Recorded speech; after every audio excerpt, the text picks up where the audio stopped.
सुप्रभात दोस्तों, welcome to S2 classes, Subra Saraswati classes. तो आज की क्लास में कोऑर्डिनेशन कंपाउंड के दो 1-1 मार्क्स के क्वेश्चन हम लेकर आए हैं। ठीक, कोऑर्डिनेशन कंपाउंड को समझ लेना है कि कोऑर्डिनेशन कंपाउंड के अंदर में एक स्क्वायर ब्रैकेट दिया जाएगा और इधर साइड मेटल होगा कोई, या एक स्क्वायर ब्रैकेट के इधर साइड कोई आयन होगा। या तो मेटल मत लिखो, इधर साइड कोई आयन होगा या इधर साइड कोई आयन होगा। ये जो स्क्वायर ब्रैकेट के अंदर में चीजें आती है उसको हम कहते हैं कॉम्प्लेक्स आयन या कॉम्प्लेक्स एटम।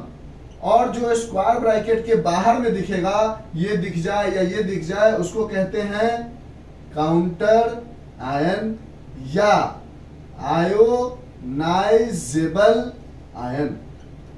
उसके साथ साथ स्क्वायर ब्रैकेट में हमेशा यहां पर एक मेटल होगा और मेटल के अलावा जो मेटल होगा उसको हम कहेंगे सेंट्रल मेटल आयन, यानी इसको कहेंगे हम सेंट्रल मेटल आयन। और मेटल के अलावा जो भी चीजें ब्रैकेट के अंदर में दिखेगी वो सब क्या होगा, लिगेंड्स होंगे। क्या होंगे, लिगेंड्स होंगे। और लिगेंड्स का काम क्या होता है कि it always donates lone pair of electron to central metal ion. समझेंगे आराम से।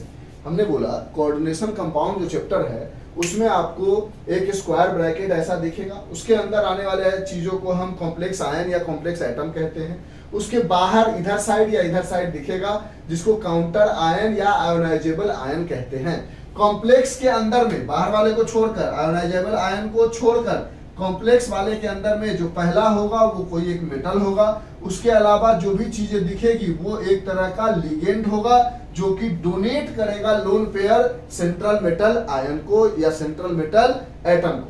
जैसे अब इस क्वेश्चन में पूछ रहा है कि how many ions are produced from the complex this in the solution. दूसरी चीज याद रखना है कि ये कॉम्प्लेक्स कंपाउंड जो है ये कभी नहीं टूटता, ये पूरा एक ही चीज है। जैसे हम समझाते हैं इस क्वेश्चन की मदद से, पहले तो समझ गए कि स्क्वायर ब्रैकेट के अंदर जो दिखेगा वो कॉम्प्लेक्स आयन होगा, उसके अंदर एक सेंट्रल मेटल एटम होगा, उसके अलावा जो भी चीज दिख जाएगा वो लिगेंड होगा। स्क्वायर ब्रैकेट के बाहर जो होगा वो आयोनाइजेबल या काउंटर आयन होगा। कॉम्प्लेक्स जो ब्रांच है वो कभी अंदर से टूटेगा नहीं। मतलब क्या समझा रहे हैं, समझाते हैं। पहले इसको लिख लिया। अब जैसे पहला क्वेश्चन है उसी के अंदर में हम चीजों को समझाने की कोशिश करते हैं। तो यहां पर अगर हम देखें तो हमारे पास क्वेश्चन है CO पहला पार्ट, फिर दूसरा पार्ट बाद में बताएंगे। NH3 होल ट्वाइस Cl और यहां Cl2। तो ये पूरा का पूरा हमारे पास क्या है, कॉम्प्लेक्स आयन कह लो या एटम कह लो। और ये वाला क्या है हमारे पास, आयोनाइजेबल आयन कह लो या काउंटर आयन कह लो, उससे कोई प्रॉब्लम नहीं है। इसमें एक कोबाल्ट, CO मतलब कोबाल्ट, और कोबाल्ट एक मेटल है। उसके अलावा यहाँ पर हमारे पास एमीन है और यहाँ पर हमारे पास क्लोरीन है। ये दोनों के दोनों क्लोरीन है, ये दोनों के दोनों क्या है, लिगेंड्स है। अब एक बात समझना है, ये क्या था, कोबाल्ट था, कोबाल्ट था। अब देखो ये एक मेटल है कोबाल्ट और एक एमीन है और एक Cl है, ये दोनों के दोनों लिगेंड है। और इसमें कितने तरह के लिगेंड है, दो अलग अलग तरह के लिगेंड है। एक NH3 है, एक Cl है। और जब दो अलग अलग तरह के लिगेंड हो अंदर में, उसको कहते हैं हम बाइडेंटेट, ठीक है। या इसको दूसरी भाषा में डाइडेंटेट भी लिख दे तो कंफ्यूज करने की जरूरत नहीं। या तो बाइडेंटेट या डाइडेंटेट, दोनों का मतलब सेम ही देखने को मिलेगा। अगर स्ट्रक्चर को हम ऐसा बना देते CO और यहाँ लिख देते NO2 और बाहर में Cl2, तो इसके अंदर कितने तरह के लिगेंड है, एक तो सेंट्रल मेटल आयन है। और लिगेंड कितने तरह के, सिर्फ एक तरह के हैं, तो इसको बोलोगे यूनी डेंटेट, यानी जितने तरह के लिगेंड सेंट्रल मेटल एटम या आयन के बाद देखे जाए, अगर एक देखे जाए तो यूनिडेंटेट, दो देखे जाए तो बाइडेंटेट, तीन देखे जाए तो उसके बाद दो के बाद हम ट्राइडेंटेट की जगह डायरेक्ट पॉलीडेंटेट कह लेते हैं। ट्राइडेंटेट भी होता है, ईडीटीए में 6 होता है। मतलब ओवरऑल आपको ये समझना है इस क्वेश्चन के रिगार्डिंग, अगर कोई भी कंफ्यूजन हुआ उसके लिए फिर से सुनो। हमने बोला कि आपके पास कोई भी एक कॉम्प्लेक्स कंपाउंड होगा जिसमें एक स्क्वायर ब्रैकेट होगा, उसके इस तरफ या इस तरफ जो बाहर का एटम होगा वो बाहर वाले को हम काउंटर आयन या आयोनाइजेबल आयन कहेंगे, जो स्क्वायर ब्रैकेट के अंदर होगा उसको कॉम्प्लेक्स आयन या कॉम्प्लेक्स एटम कहेंगे। पूरे को मिलाकर एक कॉम्प्लेक्स कंपाउंड बनता है। दूसरी चीज, अगर इसके अंदर जो पहला वाला होता है वो मेटल होता है, उसके अलावा जितने भी दिख जाएंगे वो लिगेंड होते हैं। अगर दो लिगेंड है उसको बाइडेंटेट या डाइडेंटेट कहोगे, एक लिगेंड है उसको यूनिडेंटेट कहोगे। और ये अंदर वाला कंपाउंड कभी नहीं टूटता, ये पूरा एक साथ ही रहता है। यहां तक बात समझ में आई? हाँ सर समझ में आई। इसको इरेज करें? हाँ सर करो। अब इस चीज को आगे हम बढ़े और देखे तो कहता है इसको अगर ब्रेक डाउन करोगे CONH3 होल ट्वाइस Cl और Cl2, तो इसको जब तोड़ोगे आप, ब्रेक डाउन करोगे, आयंस के फॉर्म में करोगे तो ये ऐसा बन जाएगा CONH3 whole twice Cl bracket close, इसके ऊपर प्लस आएगा, प्लस Cl माइनस आएगा क्योंकि यहां पर 2 Cl2 है तो 2 Cl माइनस आ जाएगा। अब इसके पास देखो ये पूरा का पूरा एक आयन है और ये Cl जो है 2 लगाकर 2 आयन है, यानी इसके पास टोटल नंबर ऑफ आयंस कितने हैं? टोटल नंबर ऑफ आयंस कितने हैं? 3 है, यानी पहला का ऑप्शन हो गया 3। यानी ये इससे क्या सीखा आपने कि ये जो स्क्वायर ब्रैकेट के अंदर की चीजें है वो एज इट इज रहती है, बाहर वाले पे डिसाइड होता है कि कितना प्लस और कितना माइनस आएगा, क्योंकि Cl के ऊपर एक माइनस आता है तो यहाँ पर एक प्लस आया और 2 Cl था इसलिए 2 लगा दिया। तो टोटल आयन कितने हैं? तो Cl का 2 है और कॉम्प्लेक्स आयन का 1 है, तो टोटल नंबर ऑफ आयंस इसके पास 3 है। यहाँ तक पक्का समझ में आया?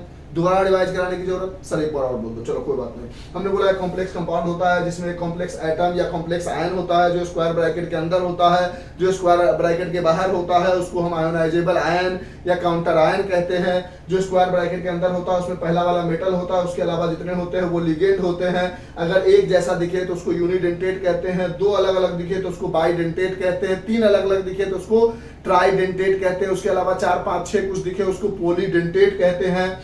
उसके अलावा कॉम्प्लेक्स आयन जो है वो एक साथ रहता है, उसमें से अंदर में से कुछ चीजें नहीं टूटती है। अब पहला क्वेश्चन में पूछ रहा था कि इस फार्मूला का कितने नंबर ऑफ आयंस प्रेजेंट है, तो इसको तोड़ा तो Cl माइनस आया तो इसके ऊपर एक प्लस आया, आगे में 2 लगा दिया क्योंकि Cl2 था, बैलेंस करने के लिए तो देखा Cl का 2 है और इस पूरे कॉम्प्लेक्स आयन का 1 प्लस है, तो मिलाकर टोटल नंबर ऑफ आयंस 3 हो गए, जिसके अंदर एनायन जो है वो 2 है और केटायन जो है वो 1 है, यानी प्लस वाला 1 है माइनस वाला 2 है। तो पहला का क्वेश्चन समझ में आया, रिवाइज भी करा दिया, ठीक है।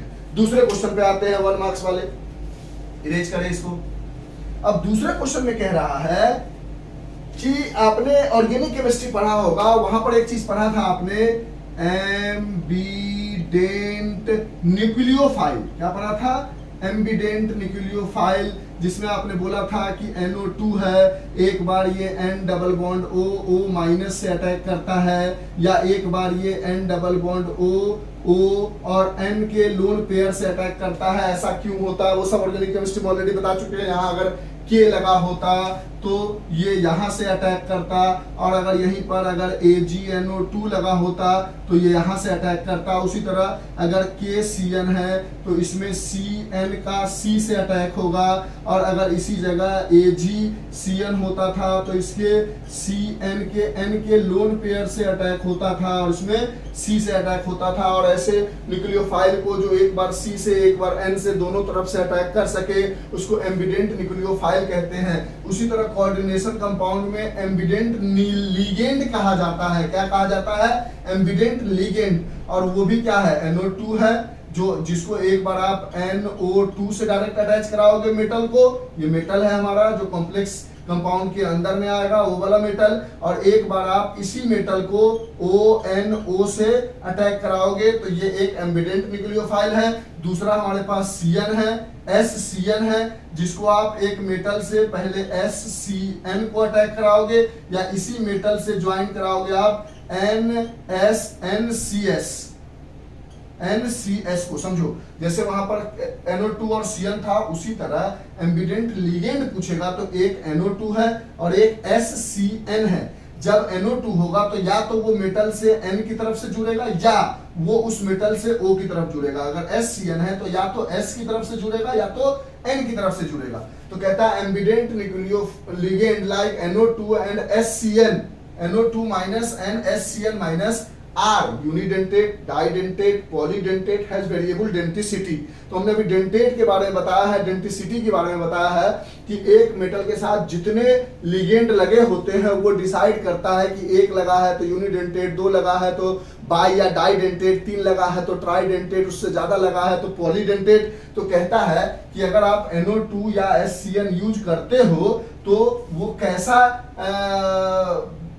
डेंटिसिटी शो करेगा। तो अगर मान लो हमने कोई एग्जांपल के तौर पर लिया मेटल, तो उस मेटल के साथ एक बार में या तो ONO जुड़ सकता है या उस मेटल के साथ एक बार में NO2 जुड़ सकता है। उस मेटल के साथ या तो SCN जुड़ सकता है या उस मेटल के साथ NCS जुड़ सकता है। यानी at one time only one ligand can be attached